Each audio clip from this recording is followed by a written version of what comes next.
CBSE class 10 science में आपका physics का पेपर पैटर्न कैसे होता है ना। ये एक बहुत ही इंपॉर्टेंट सवाल है, लेकिन आपको इसमें मैं कुछ ज्यादा अपने साइड से नहीं बोलूंगा। मैं आपको पिछले साल का जो हमारा बोर्ड का पेपर है वही दिखाकर आपको समझाने वाला हूं, ठीक है। तो इसमें जो भी बातें होने वाली है सच होने वाली है, सच के बिना कुछ नहीं होने वाली है। तो इस वीडियो को एंड तक देख लो तो आप समझ में आ जाएगा कि भाई फिजिक्स का पेपर होता कैसे है। इनफैक्ट जब तक आप 10th में हो तो आपका फिजिक्स अलग से नहीं होता, आपका साइंस साथ में होता है, तो फिजिक्स केमिस्ट्री बायो साथ में होगी। तो आज हम जो देखेंगे वो एग्जैक्ट साइंस का पूरा पेपर पैटर्न देखेंगे, जिसमें हम थोड़ा सा फिजिक्स को हाईलाइट करेंगे, ठीक है। आपको समझ में आएगा, अभी देख लेना आप कि भाई कौन से क्वेश्चंस इंपॉर्टेंट है, कौन कौन से टॉपिक्स इंपॉर्टेंट है, वो अभी नोट डाउन कर लो आप सवाल देखते देखते, ताकि भाई आप जब पढ़ाई करो उन चैप्टर्स को आपके स्कूल में, आपके ट्यूशन में, तो भाई साहब आप ज्यादा ध्यान उन पे दे पाओ। तो जो बच्चा वीडियो एंड तक देख गया वो साइंस का पेपर समझ गया कि कैसे करना है। स्पेशली ये जरूरी ये समझना क्योंकि पिछले साल से इस साल में पेपर पैटर्न में कोई डिफरेंस नहीं है। सीबीएसई के लेटेस्ट न्यूज में बताया गया था, मैंने खुद अभी कुछ दिन पहले आपके सामने न्यूज ली थी, वो इन्फॉर्मेशन मैंने आपको शेयर किया था कि भाई पिछले साल का पेपर पैटर्न सेम रहने वाला है। कॉम्पिटेंसी बेस्ड क्वेश्चन 50% की होगी, 20% आपका होने वाला है एमसीक्यूज और 30% आपका होने वाला है short answer long answer type question. इसमें कोई भी डिफरेंस नहीं है। तो आपको वीडियो एंड तक देखना है समझने के लिए साइंस का पेपर पैटर्न क्या होगा। तो welcome to this session guys, this is Abhishek, आपके जानू सर, आपके KR sir, master teacher of physics at Vedantu. कैसी चल रही है मेरे बच्चों जिंदगी, कैसे हो मेरे शेरों शेनियों, सब बढ़िया? फोड़ते हैं एकदम कॉन्फिडेंट ओके, इस सेशन के बाद बाहर जाते हैं, ठीक है। चलिए फिर आ जाइए, चलो भाई साहब। हाँ तो ये क्या है, देखते हैं कि है क्या पहले, ठीक है। तो पहले आप साइंस का ये जो पेपर है उसका इंस्ट्रक्शंस देख लो, ठीक है, so that you have a clear cut idea कि भाई अच्छा ये पेपर ऐसे दिखेगा, पेपर जो है ऐसे दिखेगा। जब हम खुद पेपर इस साल लिखने के लिए जाएंगे तो हमारे पास पेपर ऐसे आने वाला है, ये समझना बहुत ज्यादा जरूरी है, ठीक है। तो सबका ध्यान यहां पर, please check that this question paper contains 27 printed pages. जितने पेजेस हो क्या फर्क पड़ता है ना। Second, please check that this question paper contains 39 questions. ये पॉइंट ज्यादा इंपॉर्टेंट है बेटा, क्योंकि हर साल 39 क्वेश्चंस ही आते हैं, उसके अलावा ज्यादा क्वेश्चंस नहीं आते, ना कम क्वेश्चंस आते हैं। Number of questions has been constant for your CBSE board exams. Now question paper code given on the right side वगैरह वगैरह, question paper code given on the right hand side of the question paper should be written on the title page of the answer book और by the candidate. ये आपको याद रखना है बहुत clearly. Question paper का जो कोड होता है, क्वेश्चन पेपर का जो कोड होता है वो आपको, ये जो कोड है क्वेश्चन पेपर कोड, ये आपको अपने आंसर शीट में लिखना होता है, वरना आपका पेपर चेक नहीं होगा। ये बहुत इंपॉर्टेंट है, याद रखना, तभी जाकर आपकी चीजें भाई सही बैठेंगी, वरना तो वाट लग जाएगी। पहले बताता हूं मैं आपको। फिर please write down the serial number of the question in the answer book before attempting it, यानी क्वेश्चन नंबर बराबर से लिखना। 15 minutes time has been allotted to read the question paper, read the question paper, and साथ ही साथ the question paper will be distributed at 10:15 AM. From the 10:15 AM to 10:30 AM आप पेपर पढ़ सकते हो, क्वेश्चन पेपर पढ़ सकते हो। उसके बाद फिर आप 10:30 AM से फिर लिखना चालू कर सकते हो। 10:15 को आपको पेपर दिया जाएगा, 10 बजे के अंदर आप सबको अपने क्लासरूम में बैठा दिया जाएगा। 10:15 में आपको पेपर दे दिया जाएगा। 10:30 तक आप क्वेश्चन पेपर पढ़ सकते हो। 10:30 से आपको अपने आंसर बुकलेट में जवाब लिखना शुरू करना है, ठीक है। अब आगे बढ़ते हैं टू द नेक्स्ट। ये है आपका पूरा जनरल इंस्ट्रक्शंस, जो भी समझना बहुत ज्यादा जरूरी है।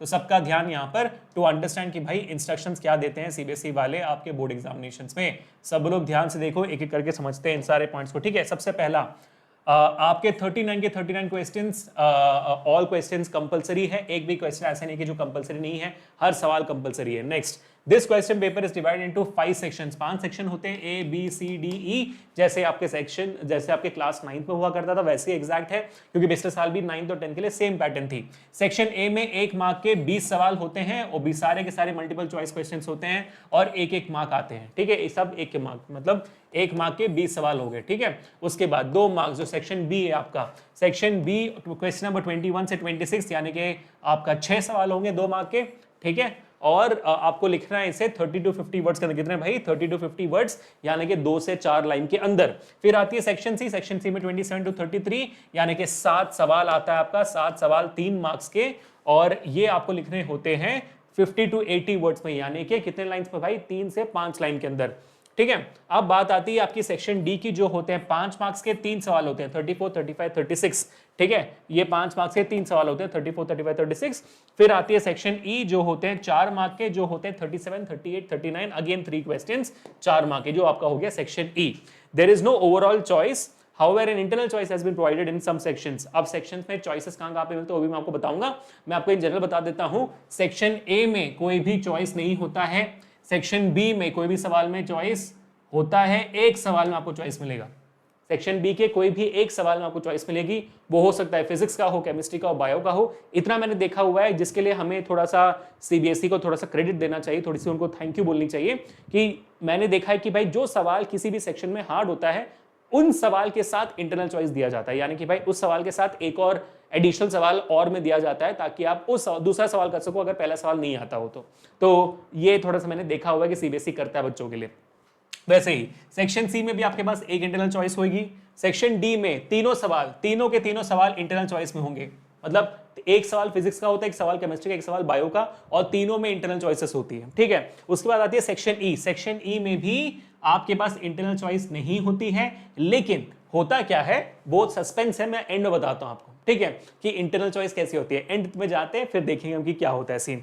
चलो अब ये आपको पेपर पैटर्न समझ में आ गया, ये सबसे इंपॉर्टेंट है। अब सेक्शन ए में चलते हैं। सेक्शन ए में आपके सामने ये सारे सवाल हैं। आप देखो कि भाई सेक्शन ए में सर शुरुआत तो हो रही है, कहां से शुरुआत हो रही है भाई साहब, ये आप देख पाओगे, ये हमारी केमिस्ट्री का सवाल है ना, जो भी आप देख रहे हो केमिस्ट्री, जाइगोट है। अच्छा ये तो आपका ये हो गया, बायो का हो गया, बायो आ गया, केमिस्ट्री आ गया, ठीक है, केमिस्ट्री आ गया, केमिस्ट्री आ गया। आपको फिजिक्स यूजुअली जो है एंड में दिखता है, फिर again chemistry chemistry chemistry, bio bio bio, उसके बाद फिर ये आया आपके फिजिक्स सवाल, क्वेश्चन नंबर 13 आपका फिजिक्स का सवाल आया। ठीक है, जनरली हमने देखा हुआ है कि जब हम सेक्शन ए की बात करते हैं तो सेक्शन ए में कितने सवाल आते हैं आपके फिजिक्स का, एक बार देख लेते हैं। क्वेश्चन नंबर 1 यहां पर है फिजिक्स का, एक जो आपके मैग्नेटिक इफेक्ट चैप्टर से आया हुआ है, आपका ये है दूसरा जो रिफ्रैक्टिव इंडेक्स लाइट चैप्टर से आई हुई है, और हाँ ये है आपका तीसरा जो आपका human and the colourful world chapter से आया हुआ है। ठीक है, तो 3 चैप्टर्स मैंने बता दिया आपको जो इंपॉर्टेंट है सेक्शन ए में, दिखा दिया मैंने आपको। ये आपका आया हुआ है 3 सवाल फिजिक्स के। उसके बाद ये चौथा सवाल है, consider the following combination of resistance, जो इलेक्ट्रिसिटी चैप्टर से आई है, चैप्टर से आई हुई है, तो ये चौथा सवाल हो गया। उसके बाद ठीक है, तो एमसीक्यू में आप देख सकते हो फिजिक्स से 3 से 4 सवाल आते हैं, इसको प्लीज नोट डाउन कर लीजिए, इसको प्लीज नोट डाउन कर लीजिए। सेक्शन ए में आपके फिजिक्स के 3 से 4 सवाल होते हैं, 3 से 4 सवाल होते हैं सेक्शन ए। गलत बोल रहे हो आप, क्यों गलत बोल रहा हूं मैं, क्योंकि सेक्शन ए में क्वेश्चन नंबर 1 से लेके 16 के बीच में, क्वेश्चन नंबर 1 to 16 के बीच में 4 सवाल होते हैं, 3 से 4 सवाल होते हैं फिजिक्स के। लेकिन क्वेश्चन नंबर 17 से लेके 20 तक मैंडेटरी एक सवाल होना चाहिए फिजिक्स का, मैंडेटरी एक सवाल फिजिक्स का होना चाहिए, और वो सवाल होता है एसर्शन रीजनिंग का। इसको नोट डाउन कर लीजिए अभी के अभी। ठीक है, एसर्शन रीजनिंग क्या होता है पता है आप लोगों को, 9th ग्रेड में सीखा हो आपने। एक एसर्शन दी स्टेटमेंट दी जाती है, एक रीजन स्टेटमेंट दी जाती है, उसमें से आपको सही जवाब निकालना होता है ना। तो पूरा ध्यान दो, यहां पर आपको समझ में आएगा कि मैं क्या बोल रहा हूं।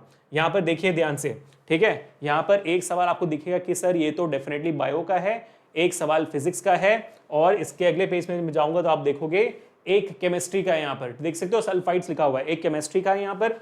उसके बाद एक और सवाल आपको दिखेगा बायो का, एक और सवाल आपको दिखेगा बायो का। ठीक है, तो यहां पे नोट डाउन करना है कि एसेशन रीजनिंग में 4 सवाल होते हैं, जिसमें से 2 बायो के होते हैं, एक केमिस्ट्री का एक फिजिक्स का। बायो का मैं आपको यह भी बता देता हूं, इन दोनों बायो में से एक सवाल मैंडेटरी आर एनवायरमेंट चैप्टर से ही आता है, नोट डाउन कर लो आप। एमसीक्यूज में भी एक सवाल आर एनवायरमेंट से आता है, और एसेशन रीजनिंग में भी एक सवाल आर एनवायरमेंट से आता है, पक्का है, डेफिनेट है। समझ लो अभिषेक सर बायो का पेपर भी लीक कर रहे हैं। ठीक है, ये सीन है भाई, समझ में आ गया, क्लियर, सॉर्टेड। चलो अब आगे बढ़ते हैं, तो सेक्शन ए क्लियर हो गया, अब सेक्शन बी में जाते हैं। सेक्शन बी में भी जो आपका फिजिक्स है, फिजिक्स आपका सेक्शन बी में अगेन 2 से प्रॉब्ली 2 ही सवाल आती है, सेक्शन बी में भी 2 ही सवाल आते हैं, जैसा मैंने देखा हुआ है, 2 से ज्यादा नहीं बढ़ती है। इस पर भी एक बार देख लेते हैं, मैं आपको क्लियर कट बता देता हूं। आप देखोगे यहां पर आपके पास क्वेश्चन नंबर 1 है जो बायो का है, क्वेश्चन नंबर 2 आपके केमिस्ट्री का है, हाँ क्वेश्चन नंबर 3 भी आपका केमिस्ट्री का, आप देख सकते हो बहुत क्लियरली, है ना। उसके बाद अगर हम देखेंगे तो नेक्स्ट में जाते हैं, क्वेश्चन नंबर 4 आप देखोगे वो भी बायो का है, ठीक है, वो भी बायो का है। और आपका जो आखिरी 2 सवाल है सिर्फ वो फिजिक्स है। आप देखोगे what would have been the colour of the sky, which is basically human and the colourful world का चैप्टर है ये, और कैलकुलेट द रेजिस्टेंस जो आपका हो गया इलेक्ट्रिसिटी का।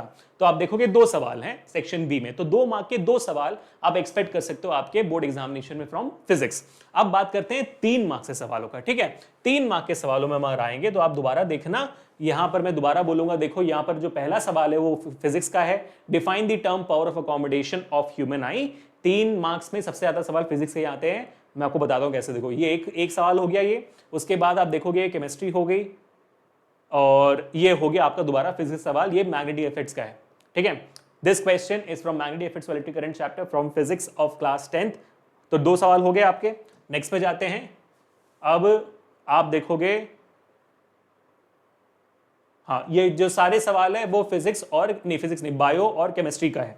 नेक्स्ट आते हैं सेक्शन डी में आगे, ठीक है। तो सेक्शन सी में भी इस आपके जो क्वेश्चन पेपर है उसमें 2 सवाल थे, लेकिन आइडियली 2 से 3 सवाल सेक्शन सी में देखे जाते हैं फिजिक्स के, ठीक है। सेक्शन बी में हो सकता है कि 2 सवाल ही हो, लेकिन सेक्शन सी में ज्यादातर मैंने देखा हुआ है कि भाई साहब आपके 3 सवाल आते हैं, लेकिन मैं आपके लिए 2 से 3 कर देता हूं, ठीक है, परफेक्ट है। अब सेक्शन डी और सेक्शन ई सॉर्टेड है। फिजिक्स का एक सवाल, केमिस्ट्री का एक सवाल, बायो का सवाल, कंफर्म्ड है, कोई डिफरेंस नहीं होता हमें, 3 ही सवाल आते हैं इन दोनों में। तो तीनों सवाल तीनों सब्जेक्ट से आने जरूरी है, ठीक है, कॉमन सेंस बनाता है ये। तो अगर मैं इसको दिखाऊं आपको सेक्शन डी में, तो आपको मैं जैसे बताया था कि भाई साहब इंटरनल चॉइसेस होते हैं, तो सेक्शन डी में जैसा आप देख रहे हो, सेक्शन डी में पूरा 34 का ए पूरा एक सेक्शन है, 34 का बी पूरा एक सेक्शन, इनमें से कोई भी आप एक कर सकते हो, ठीक है। वैसे ही 35 का एक सेक्शन होगा और दूसरा सवाल आप कर सकते हो जो आपको यहां पे दिखाई देगा। या तो 36 का फिजिक्स से सवाल है, यहां पर पहले वाला बायो था, दूसरा केमिस्ट्री था। आप देखोगे कि 36 ए एक सवाल है आपका पूरा, ये नहीं लिखोगे तो और ये लिख देना आपको, बस इन दोनों में से कोई एक लिखे। तो इंटरनल चॉइस आपके पास है, या तो आप ये लिखिए या तो आप ये लिखिए, ठीक है, पक्का हो गया। तो सेक्शन डी से एक सवाल आती है बस। अब बात करते हैं सेक्शन ई में, जिसका मैंने आपको बताया था कि भाई इंटरनल चॉइस होता है कि नहीं, एक बार देख लेते हैं। सेक्शन बी में भी एक इंटरनल चॉइस थी, कोई भी एक सवाल में इंटरनल चॉइस होता है। सेक्शन सी में भी कोई भी एक सवाल में इंटरनल चॉइस होती है। सेक्शन ए में no internal choice. Section D में तीनों के तीनों सवाल में इंटरनल चॉइस। अब सेक्शन ई में देखते हैं, ठीक है। सेक्शन ई में जो है, मैंने जो बताया था आपको कि इंटरनल चॉइस होती है, बट उसमें थोड़ा सा डिफरेंस है। क्या डिफरेंस है यहाँ पे, ध्यान से देखना। पूरा जो सवाल आप देखोगे सेक्शन ई में भी जो केस बेस्ड क्वेश्चंस आती है, सेक्शन में पूरा केस बेस्ड क्वेश्चन से होता है। 3 सवाल होते हैं, एक फिजिक्स के, केमिस्ट्री के, एक बायो के। तीनों सवालों में इंटरनल चॉइस नहीं है, लेकिन उन सवाल के अंदर कोई एक पार्ट के लिए इंटरनल चॉइस दिया जाता है। जैसे आप यहां पर देख सकते हो बहुत क्लियरली, ठीक है। आप देखोगे स्टडी दी फॉलोइंग सर्किट, तो उस सर्किट के ऊपर आपको ए क्वेश्चन पूछा, बी क्वेश्चन पूछा, सी के पहले क्वेश्चन में इंटरनल चॉइस दी गई है। तो पूरे सवाल के लिए इंटरनल चॉइस नहीं है, बस सवाल के किसी एक पार्ट के लिए इंटरनल चॉइस है। ये सेम चीज हमें बायो और केमिस्ट्री में देखने को मिलेगी। देखो ये केमिस्ट्री वाला सवाल है, केमिस्ट्री का सी का एक पार्ट में और दिया हुआ है, पूरे सवाल के लिए और नहीं, बस सी के एक पार्ट के लिए और दिया हुआ है। वैसे बायो में देखेंगे, देखो सी के एक पार्ट के लिए और दिया हुआ है, ठीक है। और बेचारी बच्चे ने लिखा भी क्या है, देखो यहाँ पर हमारी लिखा हुआ है, क्या लिखा है बच्ची ने क्वेश्चन पेपर पे। थैंक यू गुन्नू मैम जो हमारी खुशबू मैम है, निक्कू मैम, निकिता मैम है, नेकेआर सर, सुरभि मैम, ओपी, अरे thank you so much guys, thank you so much बच्चे। तो आप देख सकते हो कि भाई ये आपका क्वेश्चन पेपर पैटर्न है। मैं आपको इसको थोड़ा सा समराइज कर लेता हूं ताकि आप थोड़ा सा इसको अच्छे से समझ पाओ, ठीक है बेटा। तो इस अभी जो मैं लिखने वाला हूं इसको थोड़ा ध्यान से देखना, पूरा समरी मैं आपको करके बता रहा हूं। इसका फिर एक स्क्रीनशॉट ले लेना ताकि भाई जिंदगी भर ये चीज याद रहे, और याद रहना इंपॉर्टेंट है। मेरे सेशन में आगे कोई चीज याद नहीं रही तो ऐसे कैसे होगा, ठीक है। चलो अब इसको थोड़ा सा हम लाइन बाय लाइन लिखते हैं। सेक्शन ए, ठीक है, आपका 1 मार्क का सवाल होता है। टोटल 20 क्वेश्चंस होते हैं, जिसमें से क्वेश्चन नंबर 1 to 16 MCQs होता है, ठीक है। और question number 17 to 20 assertion and reasoning के सवाल होते हैं, ठीक है। और इसमें नो इंटरनल चॉइस, सारे सवाल मैंडेटरी हैं, ठीक है। उसके बाद आपके तो टोटल कितने मार्क्स का हो गया ये हो जाता है आपके 20 मार्क्स का। कितने मार्क्स का हो गया ये, 20 मार्क्स का, ठीक है। इसके बाद प्लीज ध्यान दीजिए, बहुत इंपॉर्टेंट बेटा जो हम सीख रहे हैं अभी। इसके बाद आती है सेक्शन बी। सेक्शन बी में आप देखोगे 2 मार्क के सवाल होते हैं, 2 मार्क के 6 सवाल होते हैं, 6 क्वेश्चंस होते हैं। और इन 6 क्वेश्चंस में फिजिक्स के हमने देखा है कि भाई 2 सवाल आते हैं, 2 क्वेश्चंस आते हैं। इनमें से जरूरी नहीं है कि इंटरनल चॉइस हो, क्योंकि पूरे 6 सवालों में किसी भी एक सवाल में आपको इंटरनल चॉइस मिल सकती है। हो सकता है कि फिजिक्स के हो, so there may be an internal choice, may be internal choice होगा, यू नेवर नो। तो ये हो जाता है आपका 12 मार्क्स का, ठीक है। टोटल आपको बता रहा हूं 12 मार्क्स का। उसमें से फिजिक्स का कितना है वो भी मैं आपको बता देता हूं, so that you have a clear cut idea. तो इसमें जो फिजिक्स होगा वो कितना भाई, हमने बताया था कि भाई सेक्शन ए में आपके फिजिक्स से कितने आते हैं भाई, 3 से 4 सवाल आते हैं क्वेश्चन 1 to 16 में, और एसेशन रीजनिंग का 1 सवाल पक्का है। तो कुल मिलाकर आप देख सकते हो 5 मार्क्स का आपको फिजिक्स यहीं पे आता है। कितने मार्क्स का, 5 मार्क्स का। तो यहाँ पर ये 12 मार्क्स हुआ, 12 मार्क्स में फिजिक्स कितना है भाई, फिजिक्स आपका होगा 2 सवाल है तो ये 4 मार्क्स का यहाँ पर आ गया, ठीक है। अब चलते हैं आगे, अब बात करते हैं हमारे सेक्शन सी के। सेक्शन सी की जब हम बात करते हैं तो भाई सेक्शन सी 3 मार्क्स का होता है, जिसमें होते हैं टोटल 7 क्वेश्चंस, जिसमें से फिजिक्स से कितने होते हैं? फिजिक्स के होते हैं 2 से 3 क्वेश्चंस। मैंडेटरी है भाई, आना ही आना है। अब इसमें again may be internal choice होगी, मे बी इंटरनल चॉइस। अब ये टोटल मार्क्स कितने हो गए? 7 3 21 मार्क्स हो गए। इसमें से फिजिक्स कितने का है? आप मान लो 3 सवाल आ रहे हैं तो भाई आपका max to max 3 into 3 9 marks यहां पर आ जाता है। आपको कितना? 9 मार्क्स आपको यहां पर मिल जाता है फिजिक्स से। ठीक है, अब बात करते हैं आखिरी सेक्शन डी की। सेक्शन ई भी आएगा। सेक्शन डी की बात करते हैं। सेक्शन डी में 5 मार्क का सवाल होता है, जिसमें 3 क्वेश्चंस होते हैं और 3 क्वेश्चन फिजिक्स में से एक सवाल होता है मैंडेटरी है और उसमें इंटरनल चॉइस डेफिनेट है। इंटरनल चॉइस आपको मिलेगा ही मिलेगा, ठीक है, उसमें कोई डाउट नहीं है। तो 5 मार्क्स पूरा आपका यहां पर होता है फिजिक्स का, 5 मार्क्स पूरा। टोटल आपका 15 मार्क्स होता है, जिसमें से फिजिक्स 5 मार्क्स ले जाता है। ठीक है, अब आखिरी चीज भाई section E, same to same section D, कोई डिफरेंस नहीं है, बस मार्क्स में डिफरेंस है। 4 मार्क्स का होता है, 3 सवाल होते हैं फिजिक्स के, 1 सवाल होते हैं, ठीक है, और internal choice in the part of a question, है ना। So internal choice in part of a question, किसी एक पार्ट में होती है। ठीक है, तो ये कितने मार्क्स का होता है भाई? ये टोटल होता है 12 मार्क्स का, जिसमें फिजिक्स ले जाता है आपका 4 मार्क्स का तम। ठीक है, तो टोटल आप करो कितने मार्क्स के हो गए भाई? यहां पर हो गया 5 मार्क्स, यहां पर हो गया 4 9 9 और 5 हो गया आपके 13 13 और 4 हो गए आपके नहीं भाई यहां पे भी 9 है ना, 13 और 4 हो गए आपके 17 17 और 9 हो गए 26 मार्क्स, है ना। तो समवेयर अबाउट 25 to 27 मार्क्स आपका फिजिक्स का बोर्ड एग्जामिनेशन का सवाल आता है। लेकिन अब इस बार सीबीएसई ने मैंडेटरी कर लिया कि भाई टोटल 25 मार्क्स के सवाल आने चाहिए फिजिक्स से, 1 या 2 मार्क्स ऊपर नीचे हो जाता है कभी कभार, जरूरी नहीं लेकिन वैसे। ठीक है, तो ये आपका पूरा पेपर पैटर्न ऑफ फिजिक्स को एक बार नोट डाउन कर लीजिए, so that you have a clear cut idea. मैंने आपको साइंस का भी समझा दिया, मैंने आपको फिजिक्स का भी समझा दिया है। होपफुली आपने देखा होगा कि भाई कौन कौन से चैप्टर से टॉपिक्स आए थे। तो मैं आपसे एक सिंपल सवाल पूछा जिसका जवाब मुझे कमेंट सेक्शन में चाहिए। आप मुझे कमेंट्स में बताइएगा कि भाई पूरे क्वेश्चन गो थ्रू करते वक्त आपने नोट किया कि सबसे इंपॉर्टेंट चैप्टर कौन सा निकला, फिर जिसमें सबसे ज्यादा सवाल आए हुए थे फिजिक्स के। Let us know in the comment section सबसे ज्यादा इंपॉर्टेंट कौन सा लगा आपको। ठीक है, thank you so much for watching this video people. ये तो बस शुरुआत है, अब तो पूरी कहानी बाकी है। अब तो मैंने आपको बस पेपर पैटर्न समझाया, मैं आपको पूरी पेपर लीक करवा के दे दूंगा by the end of the year. और ऐसे पढ़ाई करें एमके में समझ में आएगा, आपको लगे कि भाई सर क्या था ये तो इतना आसान था। 10th इतना आसान बना लेंगे आपको कि भाई आप चलते फिरते दे दोगे 10th बोर्ड एग्जामिनेशन। ठीक है, तो बस वीडियो के एंड तक, इस पूरे साल के एंड तक इस चैनल से बने रहिएगा। सब्सक्राइब कर दीजिए चैनल को, और मैंने जो बताया था होमवर्क उसको जवाब मुझे कमेंट सेक्शन में चाहिए ताकि मैं सबको हार्ड दे सकूं। और आपके कोई भी डाउट्स हो पेपर पैटर्न को लेकर, do let me know in the comment section once again. मिलते हैं नेक्स्ट वीडियो में। Until this Abhishek signing off people. हमारे टेलीग्राम चैनल का, हमारे पूरे एनसीईआरटी सॉल्यूशंस, हमारे सारे नोट्स का डिस्क्रिप्शन में लिंक है। Please make sure that you checking that up right away. Peace people.